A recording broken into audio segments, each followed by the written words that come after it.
It is a little bit surprising to go from yesterday of just talking about brute force, brute force, brute force, brute force, the brute force algorithm, and then now we're actually going to be moving on to something else. Now we're actually going to be moving on to something better. So welcome back, everybody. For anybody who's new, this entire channel is dedicated for me to learn how to program, and primarily programming for me to use it as a method, a channel, just like basketball, karate, sports, wrestling, sharpshooting or something. An activity for me this is a perfect example because I'm about to mess up and I'm not going to do something perfect. So it's really good to go through that vulnerable messing up stage in the public sphere, articulating my position and trying to clarify what's going on inside rather than trying to avoid it. So this entire programming has been one of the most therapeutic activities that I have used. Woo, right in there. As a kinesthetic learner, if I could go through like the entire cycle again. As a kinesthetic learner, I have found that programming is one of the better methods for me to grow and develop. Emotionally, spiritually, physically, socially, financially, etc. And if I'm able to articulate better what's up in here and clarify what's in here, doesn't mean to avoid it, doesn't mean that I should feed in it, doesn't even mean that I should do anything with it. It's just, what am I feeling right now? Okay, well, where can I go from here? It doesn't mean that again, you can justify yourself into an early grave, so it's important to also use the balance. I'm messing this entire intro up. Welcome back, everybody.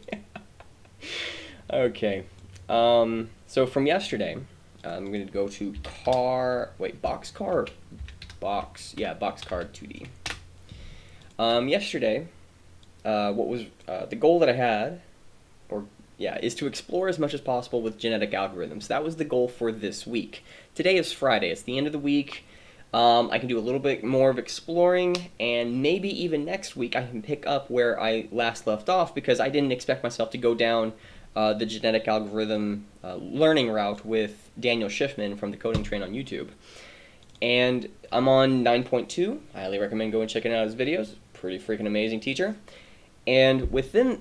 I don't know if it was last video or this video. It was definitely last video, where I discussed in great detail, or repeated in multiple ways, brute force, what it is.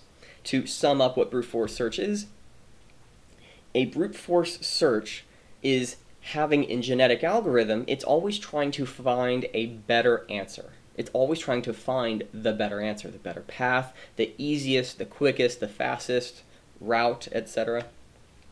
But the brute force method is that instead of trying to find the better, trying to find an unknown answer that we're trying to make better and better and better, like how do you make the best cake recipe? If we don't know what the actual recipe is, we'll test and test and test and test and test until we get a better and better and better outcome.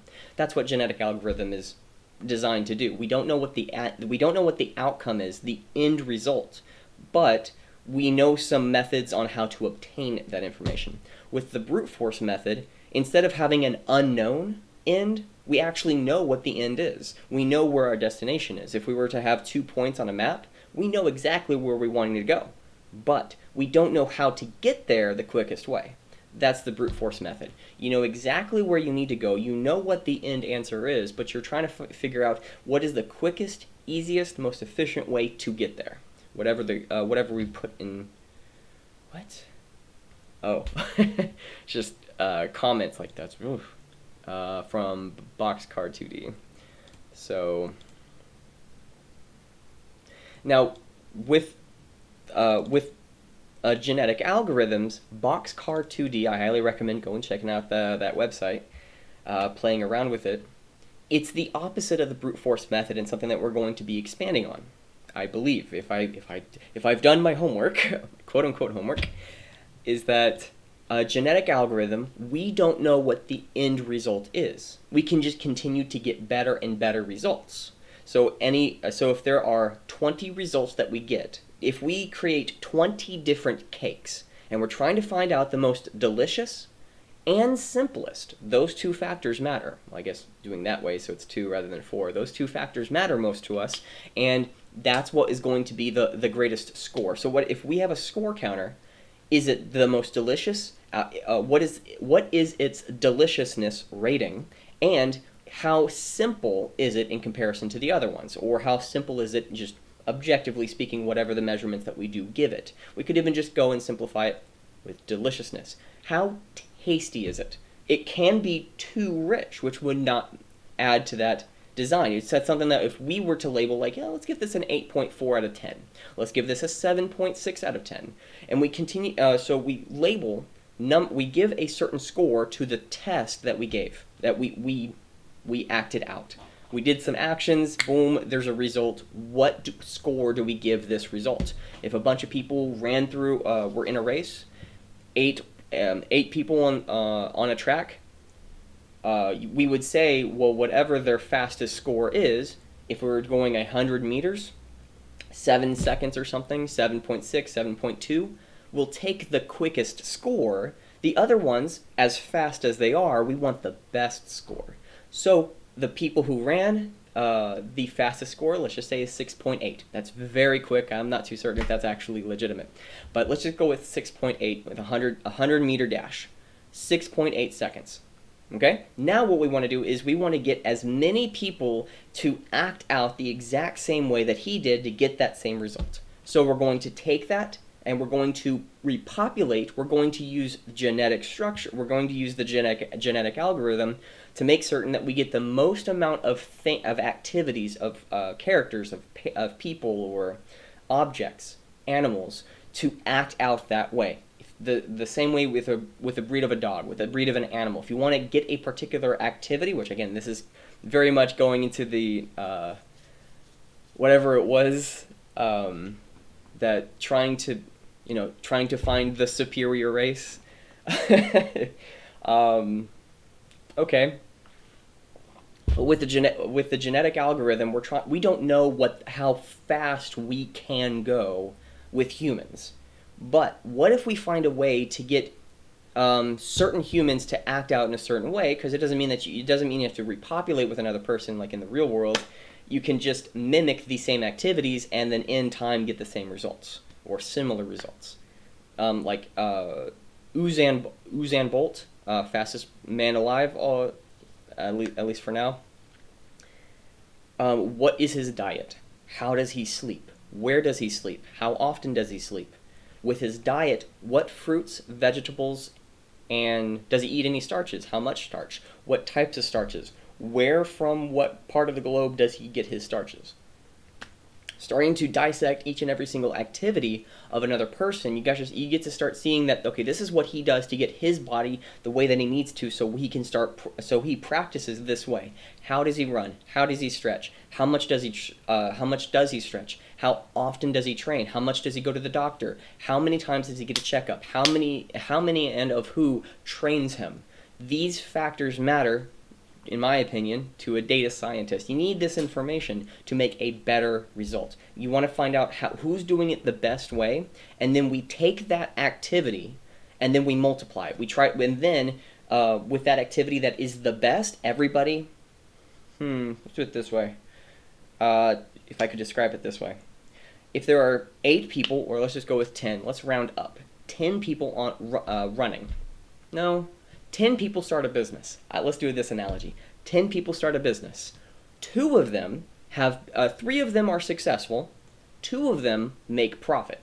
1 of them makes more profit than all of them combined.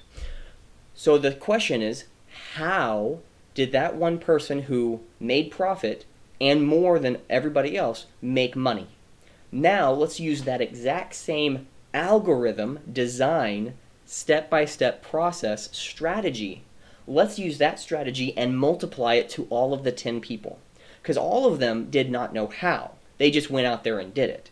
One person did it successfully. Let's take what they did, let's copy and manipulate it, just like somebody who, if there is a circuit board that has a phenomenal process to calculate bits in a computer, and there's one that doesn't do that effectively, what if the one that wasn't doing effectively copied the one that was doing it correctly or doing it more effectively? Boom, you would now have an effective motherboard or effective circuit. So the same thing, if you're not doing well in business, who is doing business correctly and how can you mimic what they're doing? You need to tweak and modify here and there, but you need to, what are the foundations, the principles that you can adopt for yourself? So that's the same part with genetic algorithm. There's a certain algorithm or process that works. Boom. Now we have another one that works as well. Boom. Comparing the two, which one's the better one? With the original one was the better one. This one just came in a close second. We would still care about this one. We may want to care about this one later, but this is the first and foremost one we care about because it came out on top. It has the highest score. It has the best result. In business, whoever makes the most amount of money, maybe just how they made their money. Maybe a person, it's not just the most amount of money because, again, the Star Wars franchise made a lot of money, but their business model sucks. They're actually pushing people away from Star Wars, which is a freaking shame because Star Wars, in my opinion, is one of the greater universes. I absolutely love to dive in, especially when it comes to fandom. That's really cool. Yeah. But because, again, Star Wars can make a lot of money, but who has the best fan creation? That's a great question. That would be something that I would want to know more about, know more of. So, what we would have to do is figure out who is doing that.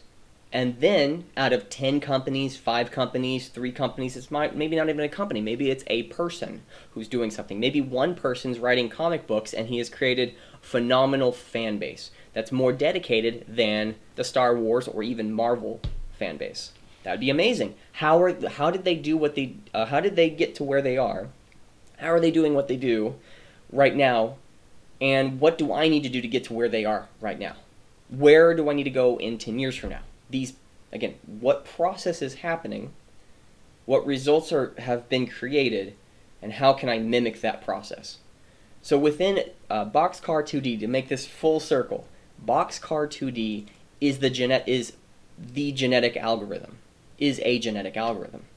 We don't know what the end result is, but what we're going to do is we're going to design and test a car. It's going to probably be, or it says derp bike design. I'm just going to go with a car, boxcar. We're going to create a car design, and then we're going to go and test it. The algorithm as it is right now, I can change it, but for what it is right now, we'll test it 20 times, and then it'll take the top performing car for the next generation, manipulate it a little bit, and then run with it. And then each generation preceding this one, each generation preceding the last, will tweak and modify the highest performing functioning car. So we might get stuck at some point, which is the important part of tweaking and modifying it, because maybe we get so stuck that we can't go anywhere. But if we manipulate it just slightly over time, there will enough randomness happens. If we test it 100 times versus 20, we'll have more possibilities for each next generation. And then after that generation, we'll have another 100 possibilities to being able to move on. 100 little tiny mutations. What about this way? How about that way? If we tweak this, if we tweak that, if we tweak this. And each result, we're always testing and testing and testing and testing and testing and testing. And that's one part that I think that I have needed to express for such a long time. That really is the algorithm. That's pretty cool. Excuse me. Okay. Wow, okay. Yeah, parents, children, genetic algorithm. Oh, there we go. It's interesting. This car was the design from its parents that looked like this. Those parents are then combined, and we just mutated it just a little bit one way so we can have that little bit of randomness to make certain, are we doing the correct method? So if I understand that's what genetic algorithm is, I believe that's a really good description. How I described it should have been, I can improve the way that I described it though. Hello again. Don't really need to hear him. I already heard him before. I highly recommend that you go and check out his entire video series. Please go check him out. wonderful teacher. Okay, welcome to... Oh, there we go. Genetic algorithm, how it works. Okay, so if I was to describe what's going on here, is that what he's doing right now is that each line he has, going from top to bottom and then left to right, each one, he's randomly generating that line, trying to find the phrase "to be or not to be," that is the question, or "to be or to not to be," or whatever the phrase is. Yeah, to be or not to be, that is the question. He's trying to figure what that thing is, trying to figure that phrase out. He doesn't have anything but a random generator for each and every single character within that phrase. So there are 1, 2, 3, 4, 5, 6, 7, 8, 9, 10, 11, 12, 13, 14, 15, 16, 17, 18, 19, 20, 21, 22, 23, 24, 25, 26, 27, 28, 29, 30, 31, 32, 33, 34, 35, 36, 37, 38, 39. Roughly 40, roughly 40 characters. I'm going to say that because give or take from 39, I'm just going to round it up to 40. So let's just go with 39 rather than 40. So he has roughly 39, maybe 40 characters, right? Maybe that doesn't look like 40. Looks like a lot less. Like to be or not to be. That's probably what he figured out, because that doesn't seem like the same amount of characters. To be or not to be. Yeah, I think that's just the phrase that he's looking for. He's looking for a phrase. Doesn't matter what the phrase is. Each of those characters is randomly generating a character from A to Z, capital and lowercase. So that's 27. How many letters are in the alphabet? 27 or 28? I think it's 28. Letters in the alphabet. I want to say it's 28. 26. Dang it. Okay, so what is the 27th letter of the alphabet? What? That's interesting. Ampersand? Ampersand. Okay, whatever. So there's 26 letters, plus 26 letters. So that's a grand total of 52. I'm a math whiz, I know, let me tell you. So 52 characters of just letters. And then there's symbols that he would have to use. So let's just say 5 symbols, whatever they were. Because I see a backslash, an exponential sign, an apostrophe.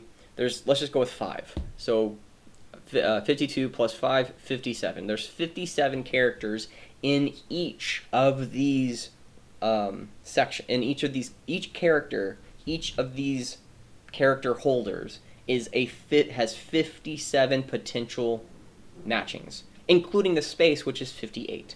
We could even just add 2 and round it up to 60. So there's roughly 60 potential characters that can be in this one character spot. And then you multiply that times each and every single one of these character slots of what could be there. There's so many permutations. There's so many possibilities that could happen just by that. And if we just randomly selected it, we could be here for days, weeks, months, or years.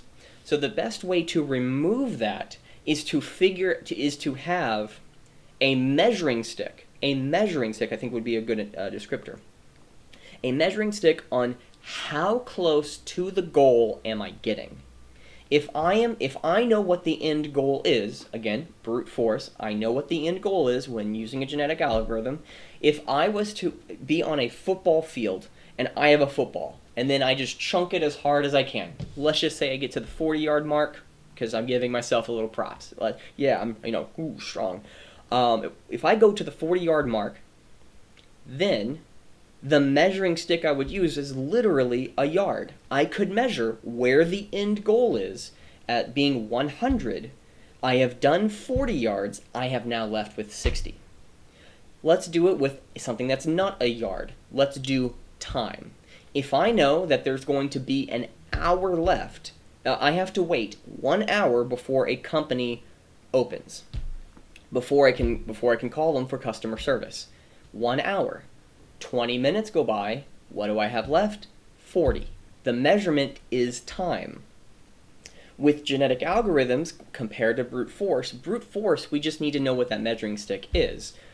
In genetic algorithm as a whole, including brute force, is there is a fitness score of how close or what error do we have. How close is it? What is the strongest value that we have?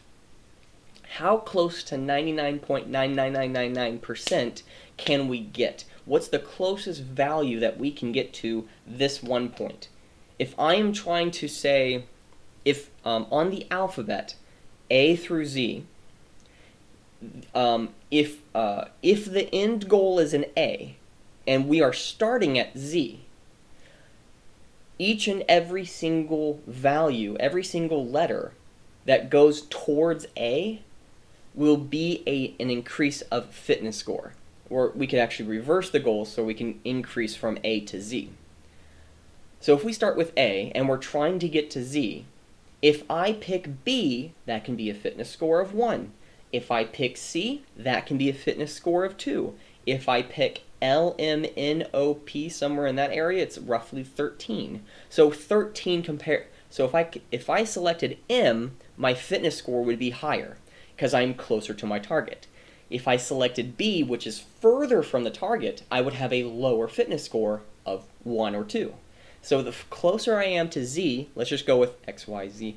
Y. If I went with Y, my fitness score would be roughly, depending on whether or not you want to use A as any fitness score, it could be roughly 25 or even 24. We have a very high fitness score because of how close it is to Z.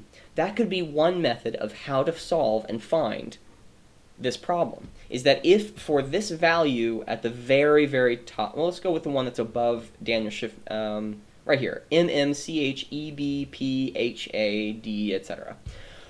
Our original phrase we were trying to find, we did not have any. Well, let's see if I can find to be or not to be. Okay, yeah, let's do it that way. With our original phrase, we had zero capital letters. So with M, M, C, H, E, B, P, 1, 2, 3, 4, 5, just these first 7 letters, 7 characters, 5 of them are capital. We have no capital letters, so this would have, let's just say, if it's a capital, maybe it's a further away score. So we could just say a negative number. Whatever the value is, it's just whatever's the closest, we want to give it a higher value. These have 2 lowercase numbers. We could even say, if we're doing process of elimination, we have 2. This line up to 7 characters has a fitness score of 2 because it at least has 2 lowercase letters. Now, if we go on the line below it, there's 1, 2, 3, 4, 5, 6, 7 underscore right there. It has 1, 2 capital letters. So we would probably take away 2 points. It would be at a -2. But 1, 2, 3, 4 for positive numbers. 4 positive numbers. 4 lowercase numbers, because our original phrase has only has lowercase letters. This one has 4 lowercase letters, so it would be a +4. And then -2 plus 4 is a +2. So this one that has a +2, this one that has a negative, well, I didn't really count. See, now I'm just changing my rules as I go along, so I need to change that. What are my rules? Let's just say with capital letters, it's 0. Makes it easier. Capital letters are 0, lowercase letters are 1. This one up to 7 characters with the M, M, C, H, E, B, P starting over only has 2 lowercase letters, so therefore it has a 2 for fitness score. The one below it has 1, 2, 3, 4 lowercase letters, so it has a fitness score of 4.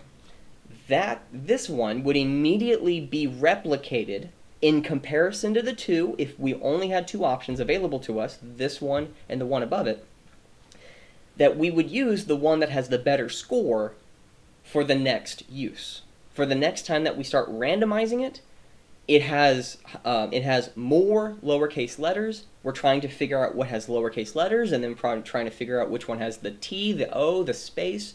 We're trying to figure out what the best fitting result is. Yeah. So a brute force method, we know what the end result is, and we're just trying to figure out what's the quickest way to achieving it. The quickest way would just be to print line, but a brute force would be, in the real world, a map. You know where the end goal is over here, and you know where the starting position is over here. We just need to figure out what is the fastest or easiest, quickest method. One could lead you around busy traffic, but it could take an additional hour, but it's just a lot more smoother of a ride. One could take you directly to the shortest length, but it takes you a little bit longer. Maybe it's the quickest path, but it's maybe a little bit more dangerous. Maybe one has speed traps, but it doesn't have any traffic on it. Again, different possibilities that we can use with different factors, but that's a real-world example. You know where the end goal is, and you know where the starting position is, and you're just trying to figure out what is the best result possible. Your fitness score. Which one would be a higher fitness score for what your intended goal is?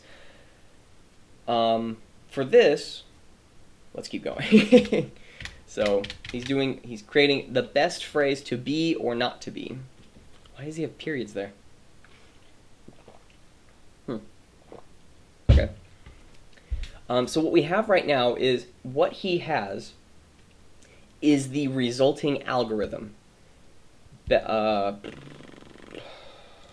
let's do it this way because I know I'm in the top left-hand corner. I changed it to the top left-hand corner because you won't need anything up there. Maybe need to shift back myself up into the bottom right-hand corner. But on the you get to see that it says best phrase to be or not to be. That is the closest fitting phrase that he has generated over 257 generations. He tested a total population of 200. The average fitness is 0.767, and the mutation rate is 1%. To describe all of that, man, this is a lot of work. It's really good because this is helping myself. It's helping me. Hopefully this is helping you.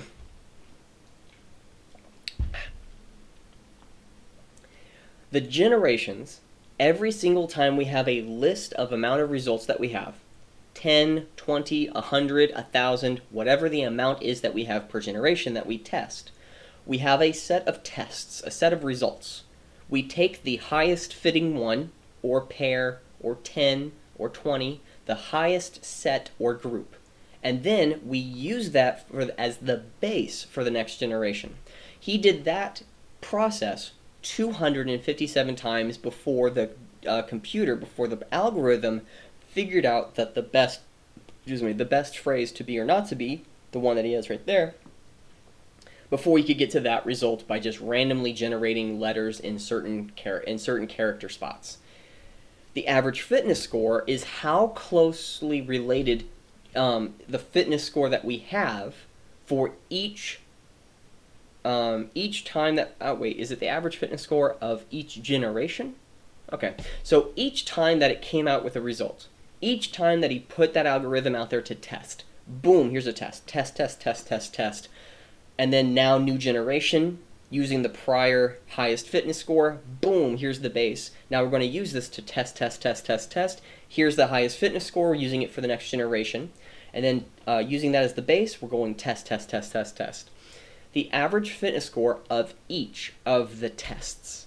The average fitness score from start to finish is 0.767. I don't see why that would be important. I would personally change that. There's no need for me to know what the average fitness score is. Maybe how I want to know what the mean is, not the mean, but the median. I want to know what the change was from the very beginning to the very end. What was our first fitness score or our lowest fitness score?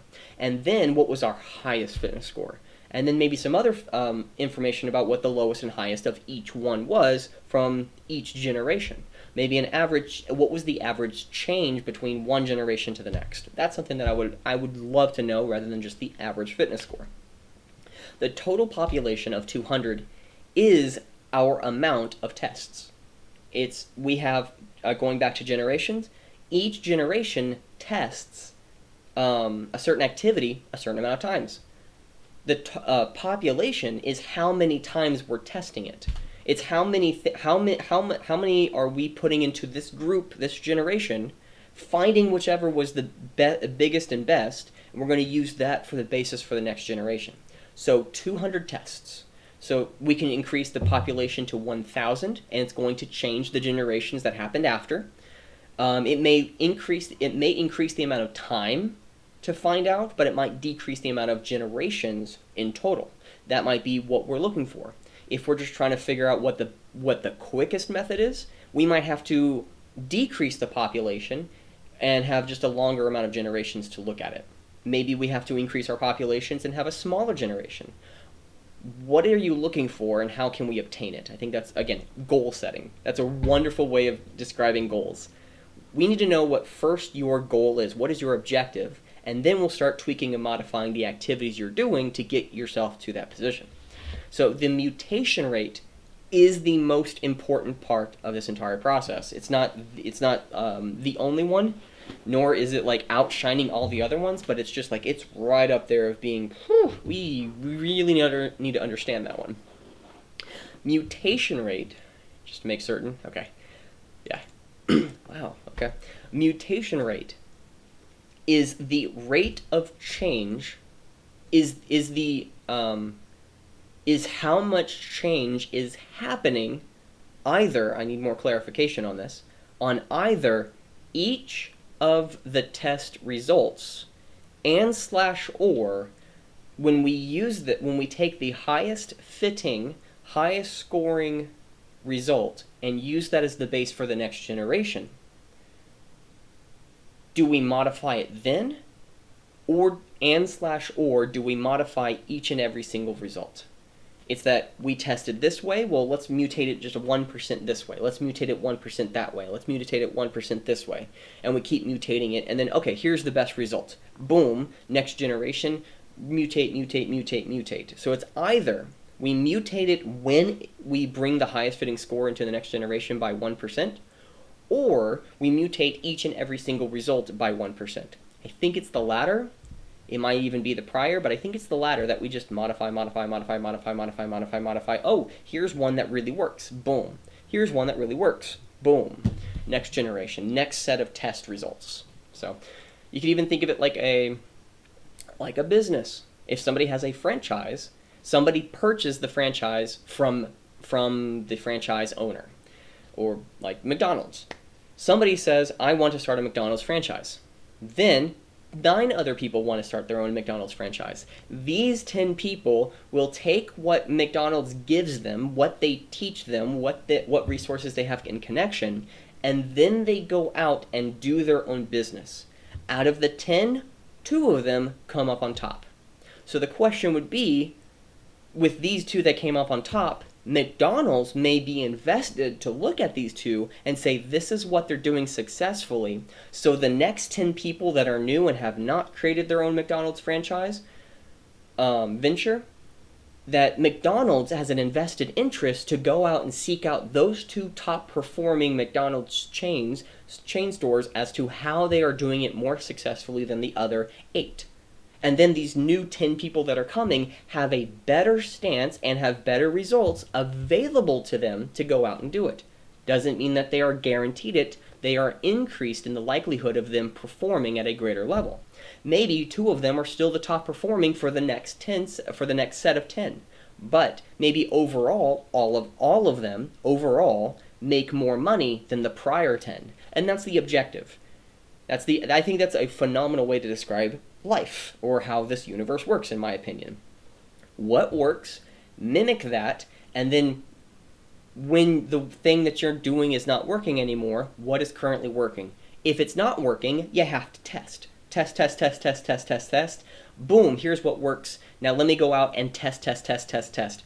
Here's what I think works. Here's what I think my neighbors think works. Here's what my friends and family think works. Now let me try it with just some people in the neighborhood. They think it works. Now let me put it on a more global stance. And while I put it on a global stance, I come back to the kitchen and I test.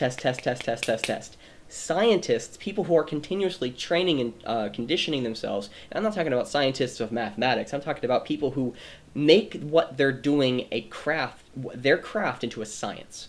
a chef. There's a phenomenal movie. I want to watch it. I saw little bits and pieces here and there, but I want to watch the entire thing. I think it's just called Chef. IMDb. Yeah, Chef. It's from 2014. Is it Chef? Yeah, Chef. Yeah. Chef. This movie. In short, he is a scientist. He is very meticulous with his craft and is very creative. He does fail quite often, but he's always generating new results. And with the new results he gets, he then uses social media to go out and say, hey, this is what I'm going to be doing, this is what I'm trying, can you come and help me out? And then he gets more and more people to test out his results. He gets more people to taste his food. And then he starts his own company, and then he moves on and on and on and on from there. It's a phenomenal movie about entrepreneurship. And again, I love the director. The main actor who plays it is the director of the entire film too. So I do like it. At times it can burden a film because they just want to be in the movie, but he actually does a pretty good job telling the story. So I think that's the kid who plays in Iron Man 2 or Iron Man 3 too. TOO, not TWO. That's interesting. I'm gonna watch that later.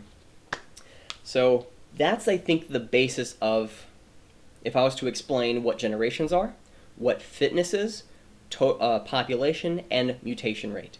The most important part about all of this is we do have it conceptualized. Again, what is more important than what I just said? We have the conception. We have a process of how to understand something. We have analogies. We have references as to how we can compare this one thing to another. We can understand the workings of mutation rate, population, fitness, and generations. Now we need to apply it. I think it's a great disservice if we're not able to apply what it is that we know. If we know what the correct thing is, regardless of morality, I guess that it would be moral if whatever the right thing is to do and you not do it. So I guess that's as philosophical as probably will be until the very end of this video. But if you know what the correct thing is, if someone is doing the wrong activity and you know what the right activity is, and you go up to them and just scream and yell, I've done that in the past and been guilty of it, and you just go up to them and scream and yell, you may have the right idea, but you executed it horribly. You need to change how you're doing it to get a better result. If you're in a very loving relationship, whomever it may be with, if it goes south, if something happens, you need to understand how it happened. You need to understand what's going on. You need to be able to change it. How can you make your relationship into a science? And maybe turning it into a science may remove the pizzazz and the wow factor of the relationship. I just like it because it's random and unique. Boom, there you go. There's the science behind it. There's how you make what you're doing into a science, a craft, a profession. It's not something that just randomly happens, you make it happen. If you want a relationship that is exciting and unique, how can you make the relationship you're within now more exciting, more unique? How can you make that on a consistent basis? Maybe it's irregularity is something that you enjoy. So maybe every once in a while you just hit a button, boom, what's the day today? So we'll do whatever, like the button or the random die or a flip of a coin, or if that's what really engages you, use it. And if it starts fizzling out, what is something else you can do? How can, instead of being a subject to the activity, how can you be proactive with the activity? How can you make the activity work for you rather than just having the activity working, not because of you, working it because of you rather than it working randomly? Because if it's working randomly and you have no control over it, you're at the whims of other people. But how can you make the profession work? How can you make the relationship work? How can you make the livelihood that you're living, how can you make that into a craft, into a science, into an idea, conceptualize, understand it a little bit more, and then start to test and test and test and test. You're going to fail, and you know what's important about failure? Is you now know how not to do it. You know what you just did creates this result. If you ever want to create that result again, you've done it before. So what's the new thing that you can go towards? What's that new activity? What's that new projection? What's that new way of being? Let's go with being. Being's a good word. So that's what is basically happening. I think he's explaining it a little bit. So with the Boxcar 2D, that's exactly what we're getting. To sum it up, from generation, population, fitness score, and mutation rate. I know I switched the second and third one, but we'll just run with it. Generation is that we will test within a certain population size, 100, 200, 10, 20, 1,000. We have a certain population size. We test it that many times. We test whatever algorithm we have right now. We're test. Boom, we have our population size is now full. We must now select what the highest fitting score is.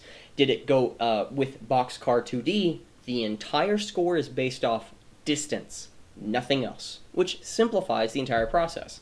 So if we're going based off distance, we will take the highest performing out of the 200 or 20. Well, out of in this game 20. We have 20 tests that have happened. That was our population. And out of that 20, we will take the highest performing car that went the furthest distance, and we'll now use that as the basis for the next set of tests that we do 20 times. So we go, okay, here's the car that was the highest performing. Here's the second generation, as the prior one was the first, the original. The second generation, we have a car, and now we're going to mutate it just a little bit each and every single point 20 times. We do that 20 times. Here's the highest performing car at number 19 or 20. Let's go with 20. And then for 20, we use it for now new generation 3. We're on to a now new set of 20 tests. Test. Number 15 is the highest score out of these 20. We use it as the base for the next generation, and now we mutate it just slightly, 1%, here and there, tweak. Test. New generation number 4. And we do that process until we get the highest score we can. This Boxcar 2D is different than a brute force method. There is no end goal. It's just the furthest. Because once we get to a certain goal, it's whatever's better after that. So it's if we can go 500 feet, how can we get to 505 feet? How can we get to 510 feet? How can we get to 1,000 feet? How can we keep going? If you keep going down that route, emotionally, intellectually, and primarily emotionally, there's no end. There's no goal to obtain. So when it comes to genetic algorithm, we need to have a set destination we are looking for. We need to set the boundaries and objectives as to what we want to achieve specifically. Because if we just let it run, it'll continue running. And okay, well, what's wrong with that? There's nothing wrong with that. But on the emotional, unconscious level, most people, I would say, personally, and I'm using it from my own experience, from what I've seen the decades I've been alive, so is that we need to have a goal in mind to make certain that what we're doing isn't just, I would say, nihilistic. Why do I say that specifically? If anything's whatever, then you tend to fade into, because whatever the result happens, well, what about that? It doesn't matter.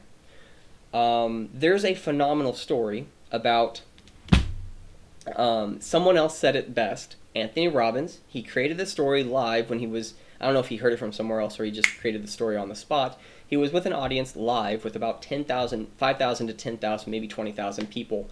And some person asked a question in the audience about, what about this? Like, this is the goal that I have. What if I do this? What if I do that? What if I do this? And Anthony Robbins stated the story. I'm going to do it very quickly. There's this king who wanted a lamp. The lamp, and again, I'm cutting out a lot of details, but I'm just the summary of it. There was this king that wanted a lamp, and the lamp granted wishes. And once this king has obtained this lamp, he then found out it was a genie. The genie was the one that granted the wishes. So, the genie, what do you wish, my lord? And it's like, how about, I want 100 gold pieces. So the genie then said, 100 gold pieces? Are you certain you don't want 200 gold pieces? You're right. I want 200 gold pieces. Are you certain you're not worthy of 400 gold pieces? So he then like, yes, I want 400 gold pieces. Are you certain you don't want 1,000 gold pieces? And the genie just kept increasing and increasing and increasing, greater and greater and greater quantities, not just gold, but what about palaces? I've had one wife. What about 2 wives? Why not more? Why not more? Why not more and more and more? So he locked himself in his room for 2 to 3 days, and he just kept wishing and wanting and everything that just kept more and more and more and more. And the guards were asking and banging on the door. It's like, hey, sir, sire, are you okay? And the king kept wishing and wanting more, and the genie kept providing more and more and more enticing activities, more enticing things, more enticing beings, and eventually the king died. The king died in his room because he kept wishing and wanting things more and more and more. He never obtained it. He never went out and achieved it. He never went out and attacked it. He never went out and got it. He just stayed in his room and kept wanting and wanting and wanting and wanting and wanting, and he eventually died. He stopped eating. He stopped doing the necessary things for him to be a healthy person. He stopped doing the things that are involved with creating meaningful and lasting relationships. He kept wanting and wanting the newest and best thing out there. Me, personally, where I am right now, I want $1 million. Why million? Why not go to 2 million? Wow, I never thought of it that way. Why not 4 million? Why not 5 million? Why not $10 million? Why not $100 billion? Why stop there? Because when we are getting ourselves out of our brains, when we take ourselves out of our bodies, when our brain, when our head, when our mind is not attached to what's going on in the here and the now, the grounded in reality. When I get up, how can I get better water? I am using sink water for my water. How can I, okay, that's my choice. I understand that. It's a better choice than the other choices I have, but I am also making sacrifices to the other activities and choices that I am making. So the question is, how can I increase the amount of water? How can I have better water? Really, that's the question. How can I have better water? Not how can I have the most pristine and most delicious and magnificent water. What can I do to improve my life now? Where can I go 5 to 10 years from now? What can I achieve? It's important to dream as big as possible. But you also need to understand that if you keep moving the goalposts more and more and more and more and more and more and more, where's the end? Are you filling a chassis that has no bottom? When will you be satisfied with the world that you live in? What type of woman or man, or both, would you be satisfied with having? How far do you need to go to explore the depths and the ends of the earth before you can actually be happy with your life? I'm not saying maybe even satisfied, but just happy. Like, I may want more. It's okay to want more, but wow, this is actually pretty good. Okay. Now when I wake up tomorrow, I know that there's going to be more that I'm going to be going towards? Yes. But how can I make the most of my life today? What can I do now? What goal am I setting myself towards? Rather than saying more and more and more and more and more and more, and then eventually just perishing because you have escaped your body, you've escaped reality, grounding yourself here, right now, not removing the potential that's out there. But how can we get you towards that potential by taking certain actions so you can achieve what it is that you want? If we keep with a genetic algorithm that let's just continue increasing that goal over more and more and more and more and more and more and more, where's the goal? Why 1,000? What does that matter? I made it go 1 foot. I made it go from 1 foot to 10 feet to 100 feet, then to 1,000. Boom. Why do I need to go any further? What's the goal? What's the objective? Why are you doing it? These are the most important things. Again, the most important. I keep saying that a lot. I've been saying that a lot. It's very important to understand the goals that you have, the objectives that you are trying to obtain, why you're obtaining them, even if it's just because you want to. Sometimes emotions need no definitions, needs no descriptors about what's happening. Why do you want to do this? Because it's fun. That's all you need. That's all you need, but you need to be able to be clear about it. Because you might say it's fun. Is it fun? You might say you're having a good time. Are you having a good time? Be honest with yourself. That's the only you are with you. The one person with whom is with you 100% of your lifetime is you. Consciously, you may be escaping from one moment to the next. You might be not the same person you were 10 years ago. But you are going to be with you the majority of your life, if not all of your life. So my question to you is, to be honest with yourself is probably the one person you need to be honest with. And if you can't do it with yourself, sometimes it's hard, sometimes it's too difficult. Who can help you? Maybe you can go into the mirror and talk to yourself. Maybe you can go and write in a journal. I write a journal every day. I've reduced what I've been writing, but I've been just keeping notes every once in a while, and I have it available. I have a journal available. It's $100. It's actually, I just printed it out, so it's just one part, but it's just, I get to see a $100 in front of me. It gets me, because I felt so cringy about money, so this makes me feel a lot better. It probably doesn't remove it, but it has eased the tension when I see money in front of me. Like, oh, $100, okay. Like, oh, okay. Instead of being like, oh my gosh, $100? That's like $1,000. Yeah. So, what can you do right now to get yourself to where you want to be? What can you do? And it doesn't mean that you have to achieve everything. It doesn't mean that you have to go towards the moon. It doesn't even mean that you have to just have to drink water. Like, maybe I just need to drink a little bit more water. I don't know what it is. But given enough time, it is a skill. Goal setting is a skill. Goal achieving is a skill. It's not a talent. It can be a talent.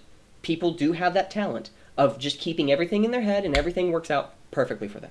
They know exactly what they want. They go out there and do it. Some people need to actually have skill of writing down what it is, articulating, for me, verbally. That helps me a lot. Typing something on the computer and then being able to look at it each and every single day. As an example, here's my goal. The goal that I had from yesterday, and then I was brushing through this. Yesterday, my goal for yesterday and today was to focus and explore on genetic algorithms. And actually today, I did. Today is a successful day for me because I have actually achieved my goal. And if I didn't achieve it and I failed, that's a great success. Not because I failed, because I'm aware of I'm aware that I failed and why I failed. And because if I can clearly identify why it is that I failed, then I can change it. If I can be clear about why it is something worked the way that it did, boom, I can deal with it. So today, the goal was to explore, again, as Friday, the start date was yesterday, the end date is today. To learn more about genetic algorithms and how to create them for myself for functioning projects, simply exploring and testing as much as possible for the next 2 days. Now, testing and exploring, here's one part of that exploration phase. It's not just about typing in code. It is not just about typing in code. You can type code all day. There's a bunch of people online who have completed projects that you can just copy and paste and boom, you're done. Okay? Why did you do that? Could there be something you could have done instead? What about that is important? Where are you going from here? You don't have to answer all of these questions, nor should you.